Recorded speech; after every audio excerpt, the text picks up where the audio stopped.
তো রঘুনন্দনের বাবা ছিলেন একজন কবিরাজ। আগেকার দিনে তো হসপিটাল ছিল না, এত উন্নত চিকিৎসা ব্যবস্থা সব ছিল না। আগেকার দিনে যদি কারো রোগ জ্বালা হতো তাহলে কবিরাজ ডাকা হতো। তাই একদিন হয়েছে কি বাবা, জায়গাটা ভালো করে আসা হতো। একদিন হয়েছে কি না, পাশের গ্রামে একজনের খুব শরীর খারাপ হয়েছে। তো যেই না শরীর খারাপ হয়েছে, ডাক পাঠালো কাকে?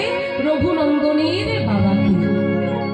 এবারে রঘুনন্দনের বাবা বলছে, ওরে রঘুনন্দন, আমাকে পাশের গ্রামে যেতে হবে, একটা ছেলে খুব অসুস্থ, তার চিকিৎসা করতে হবে। তা বাবা, আমি সমস্ত সবজিগুলো কেটে দিয়েছি। গোপীনাথ বাড়িতে তো গোপীনাথ আছে, গোপীনাথের বিগ্রহ আছে। তার সংসারে ছিল রঘুনন্দন, রঘুনন্দনের বাবা, আর ছিল গোপীনাথ। সেই গোপীনাথ যার সেবা প্রতিদিন দেওয়া হয়। তাই আজকে বাবা রঘুনন্দনকে ডেকে বলছি, ওরে রঘুনন্দন, রঘুনন্দন, আমি যাচ্ছি পাশের গ্রামে, কবিরাজি আমার ওষুধে তো সমস্ত অসুস্থতা সেরে যায়, তাই আমি যাচ্ছি পাশের গ্রামে, তুই একটু আজকে গোপীনাথকে সেবা দিয়ে দিবি। রঘুনন্দন বলছে, বাবা আমি সেবা দেব, কিন্তু আমি তো কোনোদিন গোপীনাথকে সেবা দিইনি বাবা, আমি তো সেবা দিতে পারবো না। বাবা বলে, দূর খেপা, কে বলেছে? শোন, এক কাজ করবি, ওই সমস্ত সবজিগুলোকে কেটে একটু রন্ধন করে, যেমন পারবি রন্ধন করে, আর ভগবানকে গোপীনাথকে একটু সেবা দিয়ে দিবি। রঘুনন্দন বলে, বেশ বাবা, ঠিক আছে, তুমি যখন বলছো তখন আমি গোপীনাথের সেবা আজকে দিয়ে দেব, তুমি যাও। বেশ, বাবা চলে গেল কবিরাজি করতে। বাড়িতে আছে গোপীনাথের বিগ্রহ আর রঘুনন্দন, ছোট্ট রঘুনন্দন। সেই রঘুনন্দন এখন সমস্ত সবজিগুলোকে কোনো রকমে কেটে, বাচ্চা তো কোনো রকমে কেটে, আর এক হাঁড়িতে সব সবজিগুলোকে দিয়ে আর রন্ধনে বসিয়ে দিয়েছে। বাবা বলেছে, ওরে ঠিক সময় মতো গোপীনাথকে সেবা দিবি। এবারে রঘুনন্দন মনে মনে চিন্তা করছে, বাবা তো কত মন্ত্র বলে গোপীনাথকে সেবা দেয়, কিন্তু আমি তো কোনো মন্ত্র জানি না, আমি গোপীনাথকে সেবা দেব কেমন করে? তাই আজকে সমস্তটা রন্ধন করে, যেমন পেরেছে হাত পুড়িয়ে রন্ধন করে, আর সেই রন্ধন করা অন্ন, সেই খাবার নিয়ে এসেছে গোপীনাথের মন্দিরে। গোপীনাথের সামনে এনে নামিয়েছে, আর নামিয়ে বলছে, ও গোপীনাথ, গোপীনাথ এসো না, গোপীনাথ খেয়ে নাও, এই দেখো আমি তোমার জন্য রন্ধন করেছি গোপীনাথ, এসো না গোপীনাথ, এসো না। এই দেখো, রন্ধন করতে গিয়ে আমার হাতে কতখানি পুড়ে গেছে, এসো না গোপীনাথ। আমি না হয় মন্ত্র জানি না, আমি না হয় সাধন ভোজন জানি না, কিন্তু গোপীনাথ, আমি তো তোমায় ভক্তি ভরে ডাকছি গোপীনাথ, এসো না গোপীনাথ, আমার সেবাটা গ্রহণ করো না গোপীনাথ, এসো না। এতবার ডাকার পরেও যখন গোপীনাথ আসেনি, ছোট্ট রঘুনন্দন মনে মনে ভাবছে, কি ব্যাপার, বাবা তো প্রতিদিন সেবা দেয়, কিন্তু আজকে আমি সেবা দিচ্ছি, আমি এত করে ডাকছি, কই রঘুনন্দন, ওই গোপীনাথ তো আসছে না। চারিদিকে তাকিয়ে দেখছে, ও আসলে কি করে? বাবা যখন প্রতিদিন গোপীনাথকে সেবা দেয়, ওই মন্দিরের দরজাটা বন্ধ করে দেয়, কিন্তু আমি তো দরজা বন্ধ করিনি, ওই কারণেই মনে হয় গোপীনাথ আসছে না। বেশ, ও গোপীনাথ দাঁড়া, আমি এক্ষুনি মন্দিরের দরজাটা বন্ধ করে দিয়ে আসছি। এই বলে আজ রঘুনন্দন মন্দিরের দরজাটা দিয়েছে বন্ধ। ও গোপীনাথ, দেখো গোপীনাথ, আমি মন্দিরের দরজাটা বন্ধ করে দিয়েছি গোপীনাথ, এবার এসো, এবার এসো গোপীনাথ, এবার সেবা গ্রহণ করে নাও, এবার এসো। কিন্তু এরপরেও যখন গোপীনাথ আসছে না, মনে মনে ভাবছে, ওগো গোপীনাথ, তোমায় আমি এত ডাকছি, আমি দরজা বন্ধ করেছি, যেমন ভাবে বাবা তোমাকে সেবা দেয় আমিও তেমন ভাবে তোমায় সেবা দিচ্ছি, তাও তুমি আসছো না।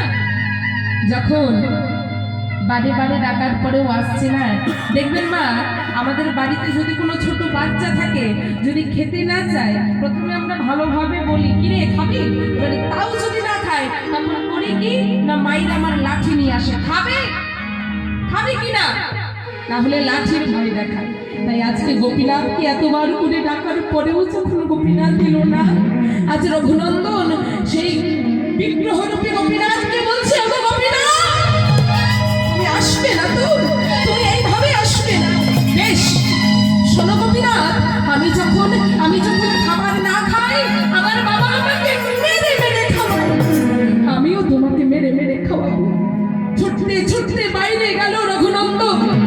বাইরে বেরিয়ে গিয়ে বাইরে থেকে একটা লাঠি কুড়িয়ে এনেছে। লাঠি কুড়িয়ে এনে সেই বিগ্রহ গোপীনাথের সামনে দাঁড়িয়ে বলছে, গোপীনাথ এই দেখো, দেখতে পেয়েছো আমি কি এনেছি? এই দেখো আমার হাতে লাঠি।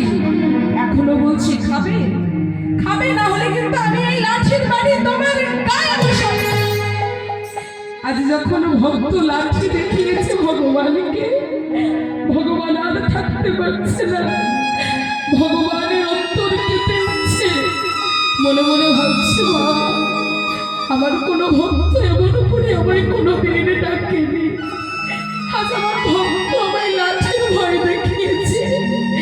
এরপরেও যদি আমি না যাই, তাহলে ভক্ত যে বিশ্বাস যে ভরসা দিয়ে আমায় ডাকে, আর সেই বিশ্বাস ভরসা দিয়ে ডাকবে না। তাই আজকে সেই মাটির বিগ্রহ থেকে সচল মূর্তি ধারণ করে আর গোপীনাথ এসে বসেছে রঘুনন্দনের সামনে। রঘুনন্দন, গোপীনাথ, গোপীনাথ তুমি এসেছো, তুমি এসেছো গোপীনাথ।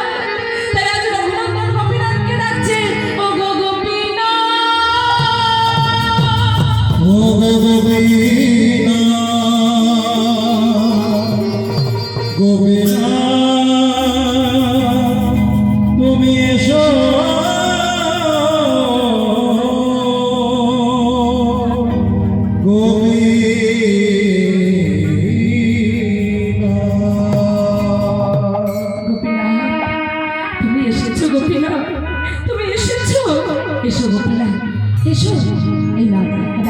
আমি তোমার জন্য কত রন্ধন করে রেখেছি। আমি জানি গোপীনাথ, আমি তো কোনোদিন রন্ধন করিনি।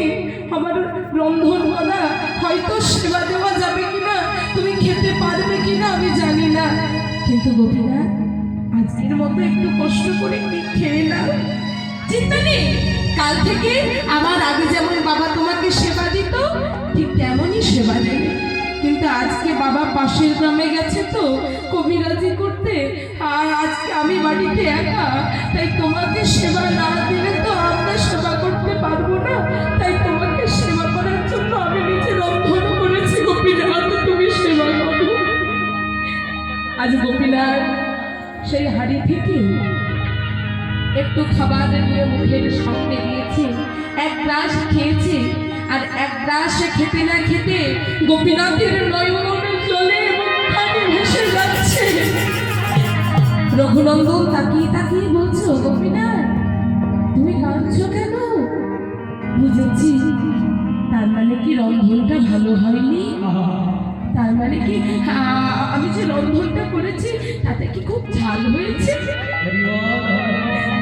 না গো, না গো ভক্ত, তুমি যে রন্ধনটা করেছো জানো ভক্ত, আজ পর্যন্ত আমি কত কত ভক্তের সেবা গ্রহণ করেছি, কিন্তু তোমার মতো এই এমন করে রন্ধন করে আমার সেবা আজ পর্যন্ত কেউ নেই। আর জানো রঘুনন্দন, তোমার দেওয়া এই সেবা আমার কাছে যেন অমৃত মনে হচ্ছে। তাই আজ গোপীনাথ করেছে কি, খেতে খেতে খেতে খেতে পুরো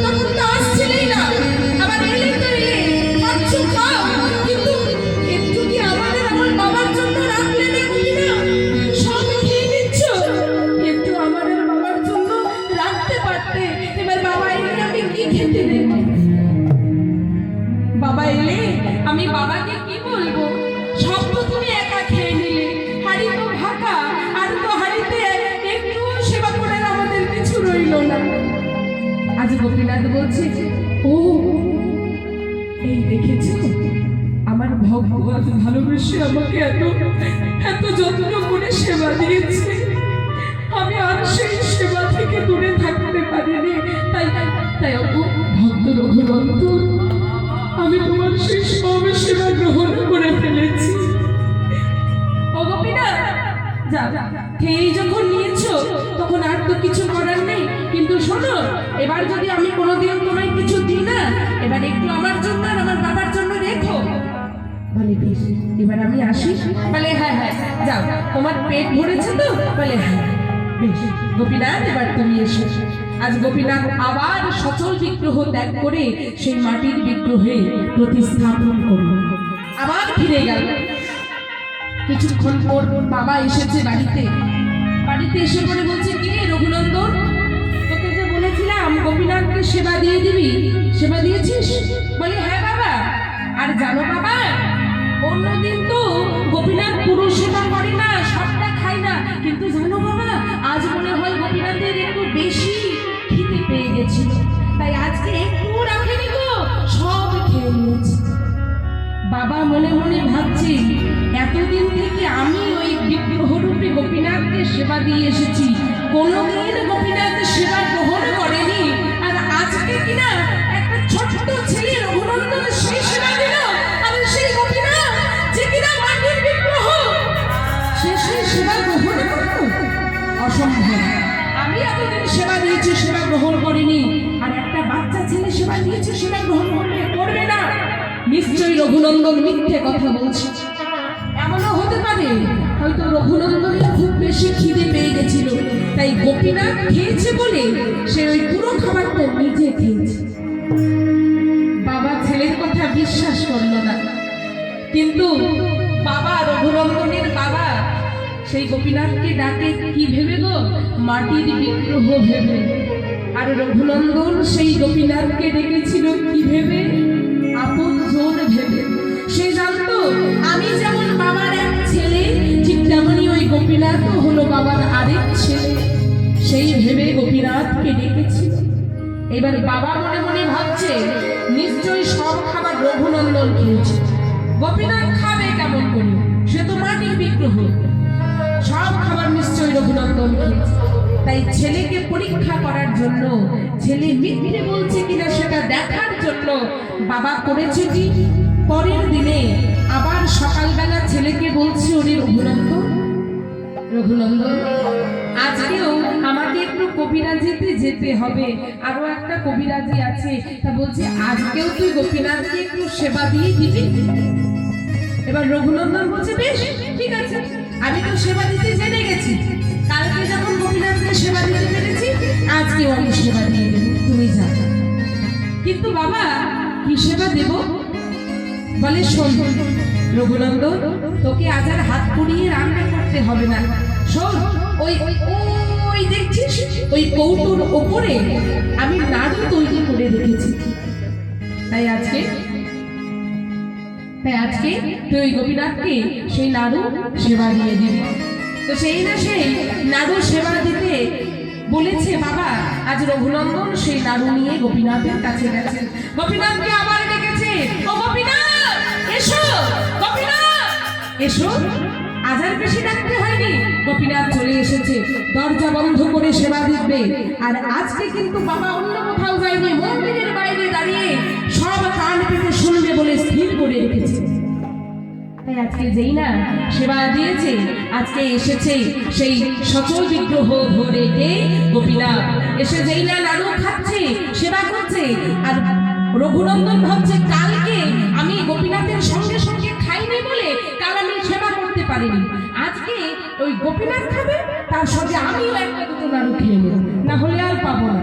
তাই গোপীনাথ নাড়ু খাচ্ছে, আর ওই জায়গা থেকে একটা নাড়ু রঘুনন্দন নিয়ে বদলে দিয়েছে। যেই না বদলে দিয়েছে, এত মিষ্টি লেগেছে, সেই অর্ধেকটি নাড়ু নিচে খেয়েছে, আর অর্ধেকটি নাড়ু গোপীনাথের দিকে দিয়ে বলছে, ও গোপীনাথ দেখো দেখো দেখো, খেয়ে দেখো, খুব মিষ্টি। যেই না তার উৎকৃষ্ট ভক্ত তার এঠো করা ওই নাড়ুটি গোপীনাথের বদলে দিয়েছে, আজ গোপীনাথ নয়ন জলে ভাসাইয়ে কাঁদছে।